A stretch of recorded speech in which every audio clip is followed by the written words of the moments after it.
1.25 صحابہ تھے اور ساری دنیا کے انسانوں پر بھاری تھے۔ اس زمانے کے یہود و نصارہ صحابہ کی نظر دیکھ کر چلتے تھے، اور آج ہمارے سارے بادشاہ اور سارے جرنیل اور سارے فوجوں والے اور سارے ہتھیاروں والے اور ہمارے عوام اور ہمارے غریب اور ہمارے مالدار سب یہود و نصارہ کی نظر کو دیکھ کے چلتے ہیں۔ کن کی نظر کو دیکھ کے چلتے ہیں؟ یہ یہود و نصارہ کون؟ یہ وہ انسان ہیں جو اللہ کو 1 منٹ کے لیے پسند نہیں۔ ان کا کوئی کھانا شراب سے خالی نہیں جاتا، ان کی کوئی رات زنا سے خالی نہیں جاتی، ان کا کوئی منصوبہ مسلمانوں کے خون بہانے سے خالی نہیں ہوتا، ان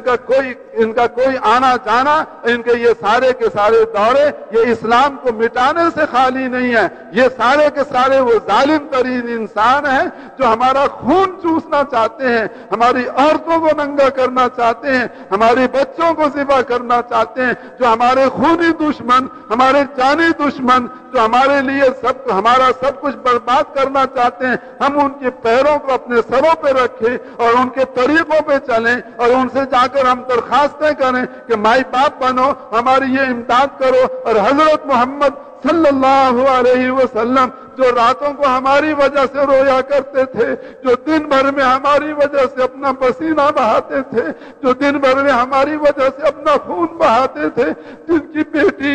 کی بیٹی حضرت زینب ہماری وجہ سے زخمی ہوئی، جن کے نواسے ہماری وجہ سے فاقوں پہ آئے، جن کی حضرت فاطمہ جن کا رنگ بدل گیا، جن کے کپڑے میلے ہو گئے، جن کی بیٹی لاڈلی بیٹی سیدۃ النساء اہل الجنہ فاطمہ الزہرا، ان کے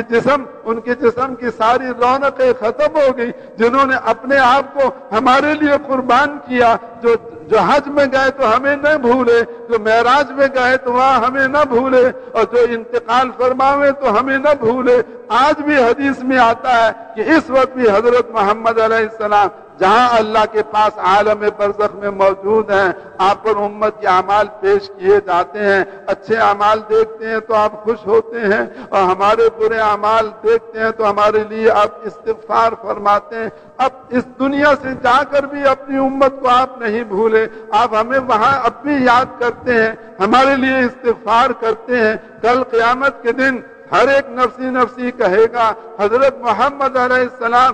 امتی امتی فرمائیں گے۔ حضرت انس نے کہا یا رسول اللہ کل قیامت کے دن میں نے آپ سے ملنا ہو تو کہاں ملوں؟ آپ نے فرمایا پلسرات پہ آ جانا، اور ترازو اعمال پہ آ جانا، اور حوض کوثر پہ آ جانا۔ اب کیوں کھڑے ہوں گے پلسرات پر؟ اس لیے نہیں کھڑے ہوں گے کہ آپ کو باری نہیں ملتی پار کرنے کی، آپ پار کرنا چاہیں تو سب سے پہلے پار کر سکتے ہیں۔ آپ کیوں کھڑے ہوں گے پلسرات پر؟ اس لیے کھڑے ہوں گے تاکہ میرا کوئی امتی اس پلسرات سے گر کر دوزخ میں نہ چلا جائے، اس لیے آپ وہاں کھڑے ہوں گے۔ آپ کیوں کھڑے ہوں گے ترازو اعمال پر؟ اس لیے نہیں کھڑے ہوں گے کہ میرے اعمال تولے جائیں، آپ اس لیے کھڑے ہوں گے تاکہ میرے کسی امتی کے گناہ اس کی نیکیوں سے زیادہ نہ ہو جائیں۔ آپ کیوں کھڑے ہوں گے حوض کوثر پر؟ اس لیے نہیں کھڑے ہوں گے کہ میں حوض کوثر کا پانی خود پیوں، اس لیے کھڑے ہوں گے کہ میری امت آتی جائے اور میرے ہاتھ سے حوض کوثر کا پانی پیتی جائے۔ تو وہ حضرت محمد علیہ الصلوۃ والسلام جنہوں نے اپنی دنیا کی زندگی ہمارے لیے قربان کی، جنہوں نے مرتے دم ہمیں یاد رکھا، جو آج بھی ہماری یاد میں مگن ہیں اور قیامت کے دن بھی ہمیں نہیں بھولیں گے۔ ہم نالائق امتیوں نے حضرت محمد علیہ السلام کو بھلا دیا، ان کو اپنی زندگی سے نکال دیا۔ ہمارا دکاندار کہتا ہے جیسے امریکن دکان چلائیں گے ہم ایسے دکان چلائیں گے، ہمارے کارخانے والے کہتے ہیں جیسے جاپان کے کارخانہ چلائیں گے ہم اپنے کارخانے کو ویسے چلائیں گے، ہمارے زمیندار کہتے ہیں جیسے آسٹریلیا والے زمیندارہ چلاتے ہیں ہم اپنا زمیندارہ ویسے چلائیں گے، ہماری حکومت والے کہتے ہیں جیسے یورپ والے حکومت چلاتے ہیں ہم ویسے اپنی حکومت چلائیں گے۔ ایک بھی پھوٹے منہ سے حضرت محمد علیہ السلام کا نام نہیں لیتا، اور ایک بھی پھوٹے منہ سے حضور صلی اللہ علیہ وسلم کا نام نہیں لیتا، یہ اتنا بڑا ظلم ہے۔ ہماری طرف سے اپنی جانوں کے اوپر کہ ہم ساری کے سارے مسلمان آج اس بات کے حقدار ہو چکے ہیں کہ ہمیں ختم کر دیا جائے اور اس دنیا سے ہمارا پتہ بھی کاٹ دیا جائے، لیکن آج ہم باقی ہیں، آج ہم باقی ہیں اپنے کسی عمل کی وجہ سے نہیں، ہم اس لیے باقی ہیں کہ حضرت محمد علیہ السلام رو رو کر اللہ سے منظور کرا گئے کہ میری امت کتنی بگڑ جائے اور کتنی خراب ہو جائے، ان کو ایسا نہ ہو کہ یہ سارے قتل ہو جائیں،